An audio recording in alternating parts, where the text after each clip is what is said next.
¿no? Entonces, claro, el ciudadano debe obedecer a su gobierno, el hijo debe obedecer a su padre y la oveja debe obedecer a su pastor, siempre. Aun si esas autoridades salen de su lugar, pero se pone complejo. El punto es simplemente esto. Cuando Pablo dice que debemos obedecer a nuestros gobernantes, lo dice en un contexto en que se da por sentado que se trate de asuntos civiles, donde tienen autoridad. Se entiende que si un gobierno promueve leyes inmorales en contra de Dios, que no los vamos a obedecer. En todo asunto civil nos sometemos. Honramos a nuestros gobernadores, oramos por ellos, queremos que sean salvos. Pero no podemos obedecer al gobierno en asuntos eclesiásticos, porque en el momento que lo hacemos, desobedecemos a Cristo, quien es la única cabeza de la iglesia. De hecho, la palabra obediencia que Pablo usa en Tito 3:2 es una palabra que solamente se usa en 3 otras instancias en el Nuevo Testamento y se trata normalmente de una obediencia primero a Dios. Por ejemplo, se usa en Hechos 5:29, recuerdan, ¿no? De que los apóstoles están predicando, los líderes lo ponen, los echan en la cárcel y luego salen y comienzan, o sea, siguen predicando. Y digo, ¿qué? Las autoridades, ¿qué hacen?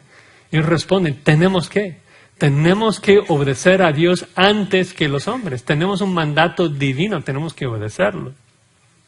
También tenemos un caso en Hechos 16:37, en donde la policía rompe la ley y le echan a Pablo en la cárcel sin un juicio, aunque era ciudadano romano. Y luego lo quieren sacar. Cuando se dan cuenta, lo quieren sacar, pero sin decir a nadie. ¿Y qué dice Pablo? Una palabra, dice, no. Dice no a las autoridades. No lo van a hacer. Lo que hicieron era incorrecto, indebido, y ellos van a venir y pedirme disculpas, porque ellos rompieron la ley.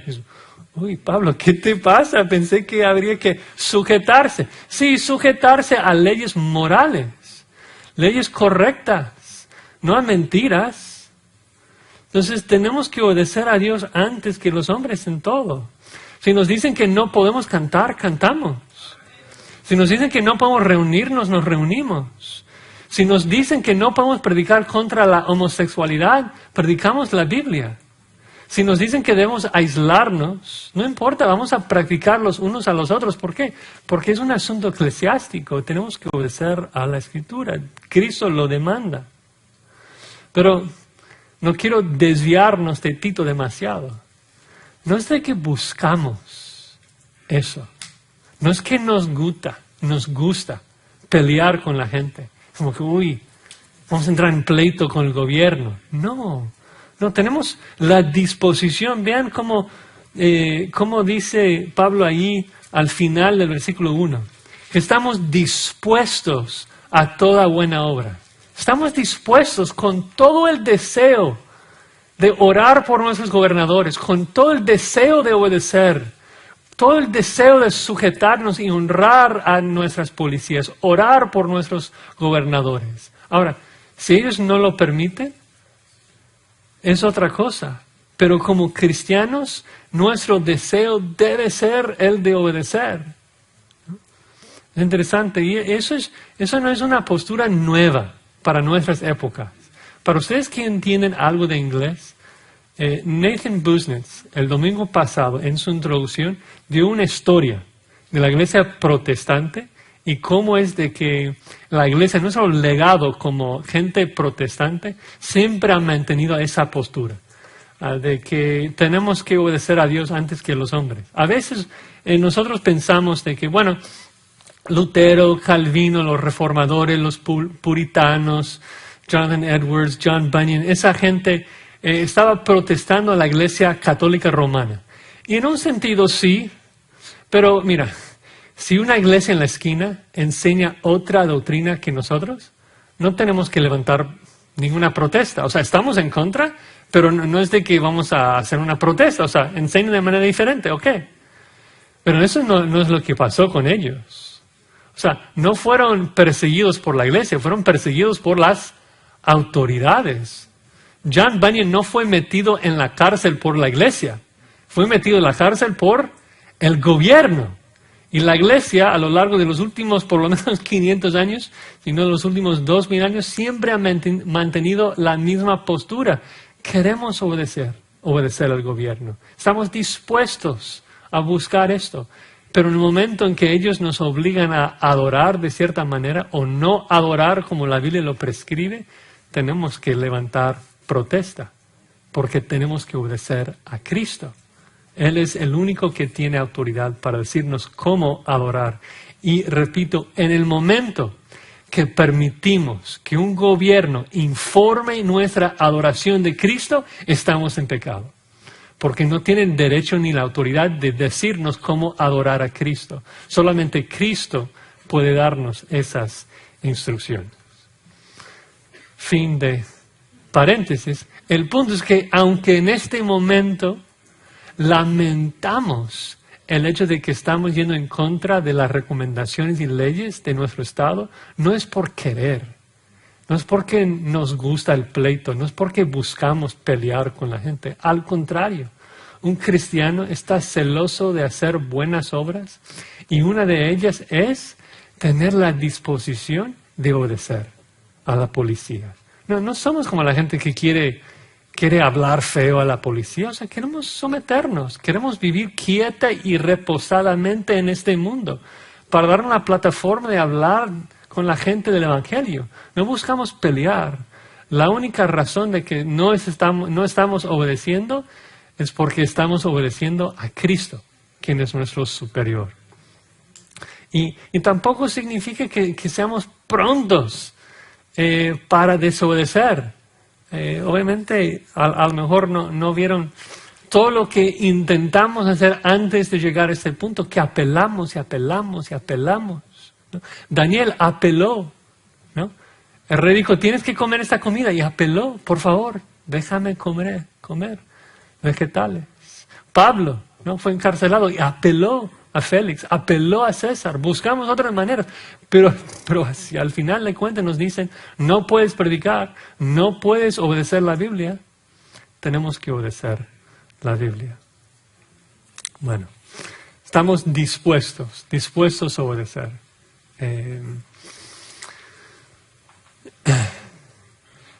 Transición, tercera manera de ser celoso de buenas obras, no solamente sujetándonos a la Biblia, no solamente obedeciendo al gobierno, también tenemos que mostrar mansedumbre a todos en los versículos del 2 al 3.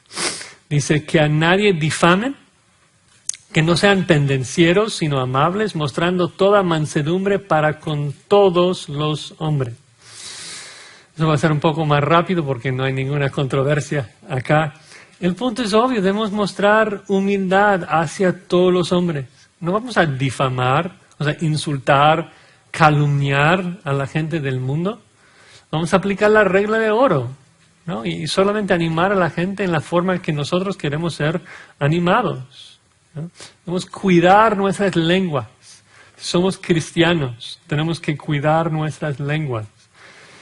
Santiago 3 tan clave para este tema, ¿no? Dice que la lengua es un fuego, un mundo de maldad. La lengua está puesta entre nuestros miembros y contamina todo el cuerpo. E inflama la rueda de la creación y ella misma es inflamada por el infierno. Pero es interesante, el punto de Santiago es el mismo punto de Pablo en este libro de Tito, de que la lengua tiene la capacidad, no solamente de hacer el mal, tiene la capacidad de indicarnos si somos hijos de Dios o no. Ya que es uno de los miembros más públicos, más externos de nuestra vida cristiana, es el que mejor nos indica también dónde estamos con Dios. Santiago dice en el capítulo 1, si alguno se cree religioso entre vosotros, en las palabras de Pablo, si alguien cree en la sana doctrina, si alguien profesa ser de la sana doctrina, pero que no refrena su lengua, sino que engaña su corazón, la religión de tal es vana. No sirve. La persona no es salva. La persona que no sabe refrenar su lengua no es salva. La persona que difama a la gente, el cristiano que va en el mundo y está hablando mal de la gente con que trabaja, que está difamando y blasfemando a sus vecinos, Santiago dice, no, esa religión no sirve. Pablo dice, esa persona no fue jamás purificado por Cristo, porque Cristo nos purificó para ser celosos de buenas obras y una de esas obras es no difamar a la gente. Tampoco ser pendenciero, no ser contencioso. Y otra vez un cierto balance, que obviamente tenemos que contender por el Evangelio. Tenemos que pelear por la verdad. Pero no es de que buscamos la controversia. No es de que estamos siempre peleando con la gente. No. Con mansedumbre debemos corregir a la gente buscando su salvación. Aún en cuanto a los gobernadores, recuerdan en 1 Timoteo 2, Pablo dice que debemos orar por todos los hombres y en particular a los reyes, a todos los que están en eminencia. ¿Y cuál es nuestra oración por ellos? Es que Dios los salve y que Dios les dé sabiduría para permitirnos vivir, quieta y reposadamente en este mundo. Entonces no buscamos pelear, no buscamos el pleito. Dice que amables, debemos ser amables con la gente de afuera. Es una palabra sumamente difícil de traducir. En otros lugares se traduce como discreción o como ternura. En Filipenses 4:5 dice, vuestra gentileza sea conocida por todos los hombres. Y como que un poco a modo de aplicación, el punto es esto: si tú andas en el mundo, si tú andas en un restaurante, tú andas en un trabajo y vives todos los días de la semana y nadie se sorprende por tu amabilidad, nadie te dice, wow, qué amable, gracias. Si nadie te dice eso, algo está muy mal con la forma en que estás aplicando la gracia de Dios a tu vida. Porque debe ser muy notable nuestra amabilidad. Debe ser obvia para la gente porque Dios nos ha creado para eso mismo. Que nuestra gentileza, nuestra amabilidad sea conocida por toda la gente del mundo. También toda mansedumbre. El diccionario dice amable humildad. No vernos como un superior. Va con la ilustración que di al inicio del venezolano que regresa a su país. Y muchas veces, en vez de humillarse y amar, se porta como un superior, alguien que merece mejor. Y no debe ser así. Y, oye, pero yo soy el hijo del rey. Yo soy escogido antes de la fundación del mundo y ellos en el mundo, los incrédulos, son hijos del diablo. Bueno, ¿de acuerdo? Es cierto. Y por eso Pablo agrega el versículo 3. Porque nosotros también éramos iguales. Eras igual. Insensato, rebelde, extraviado, esclavo de tus concupiscencias, viviendo en malicia y envidia. Luego me encanta esto, pinta una escena tan trágica, aborrecido y aborreciéndonos los unos a los otros. Todo el mundo te odiaba y tú odiando a todo el mundo. ¿Qué estado tan terrible, tan feo? ¿No? Entonces Pablo dice el por qué ahí del versículo 3. ¿Por qué? Nos indica la razón. ¿Por qué vamos a portarnos de manera humilde en el mundo? ¿Por qué la mansedumbre debe caracterizar a cada cristiano? Porque éramos iguales. Iguales a nuestros vecinos. Igual a los hijos del diablo con una sola excepción. La única diferencia entre yo y mi vecino que es asesino y no conoce a Dios. ¿Cuál es la única diferencia? La gracia de Dios.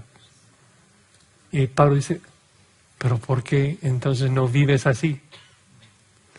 ¿Por qué vives como si la diferencia entre tú y el vecino fuese tú mismo? La persona que realmente entiende la gracia de Dios no va a poder tratar con un incrédulo como un inferior. Porque entiende que es igual.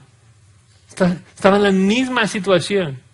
Y la única razón que estamos acá y no en la cárcel o no en el infierno es porque Dios decidió sacar de la escoria a gente insensata, rebelde, extraviada, esclava como nosotros. Dice, en otro tiempo éramos iguales, idénticos. Es como eso nos insta a vivir con humildad, ¿no? Éramos iguales, insensatos. O sea, es una palabra que a lo mejor ni siquiera permites que tus hijos digan. O sea, es necio. No tienes cerebro, no tienes mente, literalmente en griego. Vacío acá. Así éramos. Y piensas en la lógica, piensas en la razón del incrédulo y ni siquiera tiene sentido, ¿no? Estaba pensando en el aborto, ¿no? O sea, de que ellos piensan de que llega a ser una persona en el momento que cortas el ombligo y dices, pero es tan ilógico, es tan irracional, o sea, de que sus cerebros no funcionan. Son insensatos, así como nosotros también éramos. Bestias salvajes, como Tito dijo antes, Pablo a Tito antes.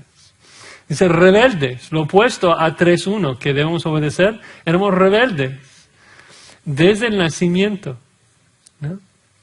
Los que somos padres sabemos esto. En el momento que das la orden a tu hijo, o sea, tú lo ves, ¿no? En su corazón o su mente, cómo la rebelión comienza a crecer y florecer y ¡pah! Somos así todos nosotros, así éramos. Y seguíamos, aún como adultos, el jefe nos dice algo. ¿Quién eres tú? Soy hijo del diablo para hablarme así. Extraviados, engañados, ¿no? Desviados, perdidos, sin propósito. O sea, ¿te das cuenta? Antes de Cristo, o sea, la gente del mundo ni siquiera saben por qué existen. O sea, ¿qué estado tan trágico? Ni siquiera saben por qué existen. O sea, de la nada y de los changos, y todo eso es como que... Qué desesperanza, ¿no? Qué desesperanza. Esclavos de concupiscencias y deleites diversos. Cristo nos dice, de cierto os digo, el que hace pecado, esclavo es del pecado. Obedecíamos a nuestro amo el pecado en cada instante, en cada momento. No tuvimos la oportunidad de desobedecer a ese amo jamás, nunca. Concupiscencias y deleites diversos. Claro, hubo variedad de pecado, pero siempre pecado. Dos aspectos allí. Primero es que cada deseo que entraba a nuestras mentes era un deseo pecaminoso. Claro, no todo pecador peca de manera más abominable posible. Hay gente que desea asesinar y otra gente que simplemente quiere ser vistos como los primeros.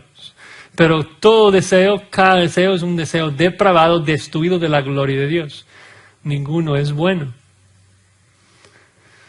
Y segundo aspecto, el punto es que siempre que el incrédulo actúa en base a un malo deseo, entonces. Ahora, no siempre optan por el peor malo deseo. A veces por preservación propia no mata a la persona, sino que guarda envidia y enojo en contra de la persona. Pero el punto es de que si tienen opciones, opción A, matar, opción 2, aborrecer, o sea, todas las opciones son pecaminosas y aunque no escogen la primera, escogen otra que es pecaminosa.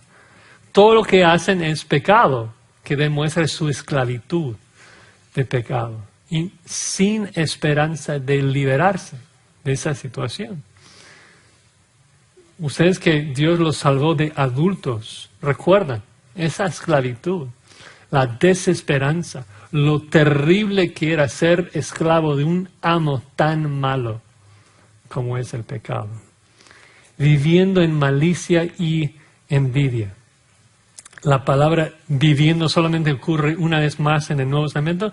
Simplemente significa pasar la vida. O sea, ¿cómo pasas la vida?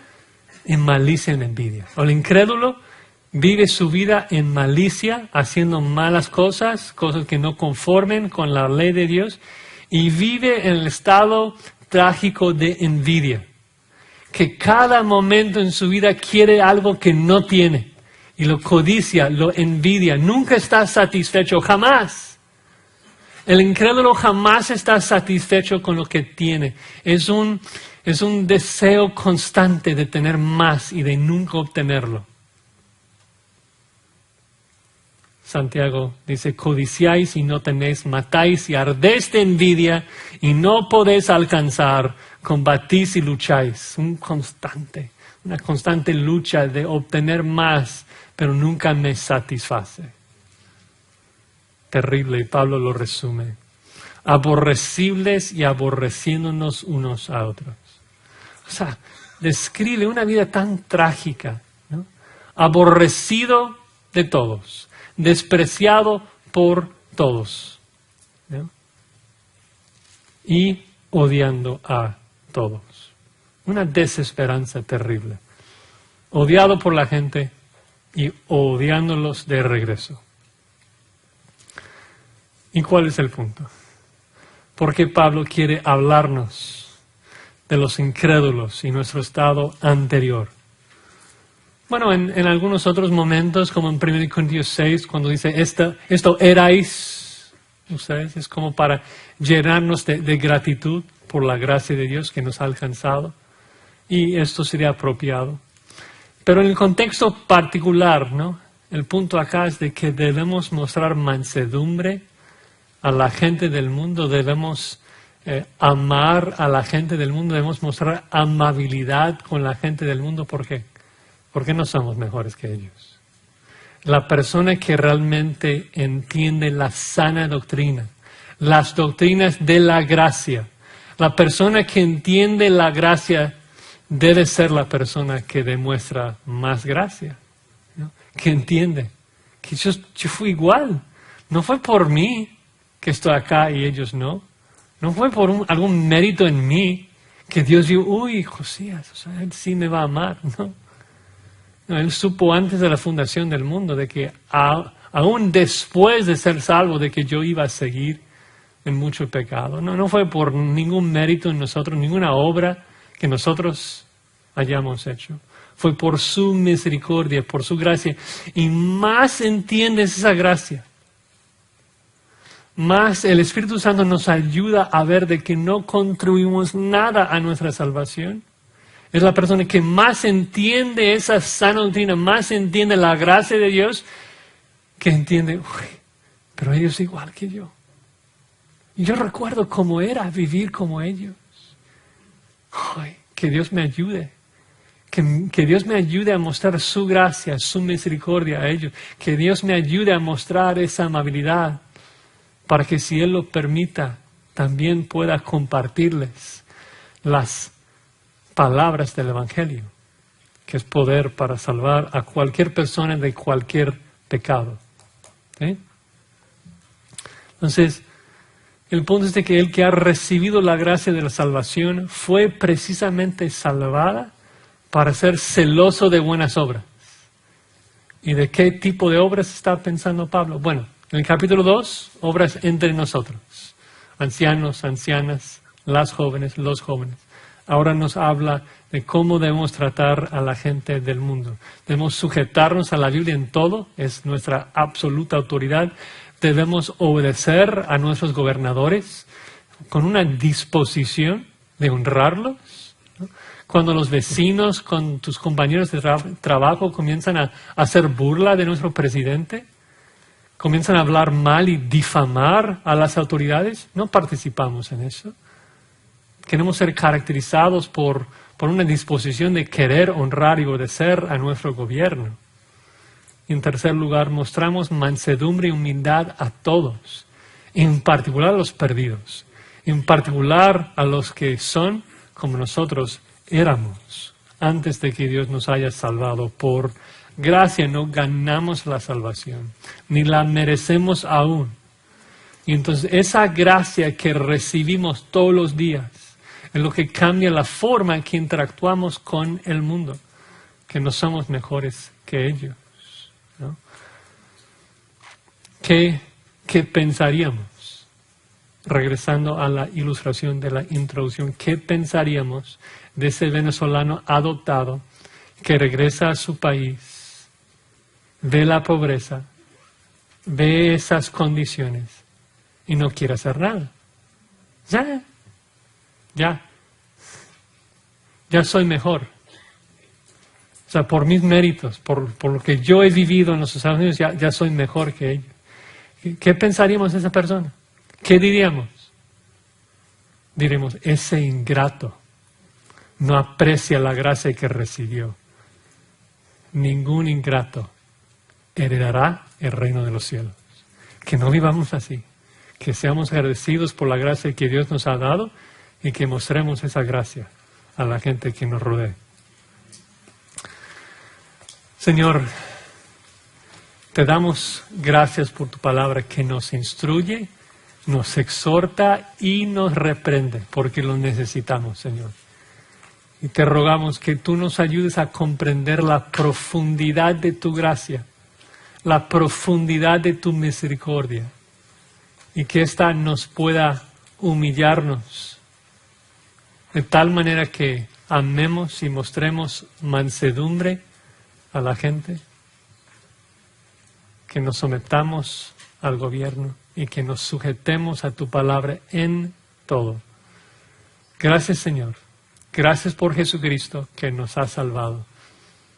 Y es para su gloria y su honra que oramos. Amén.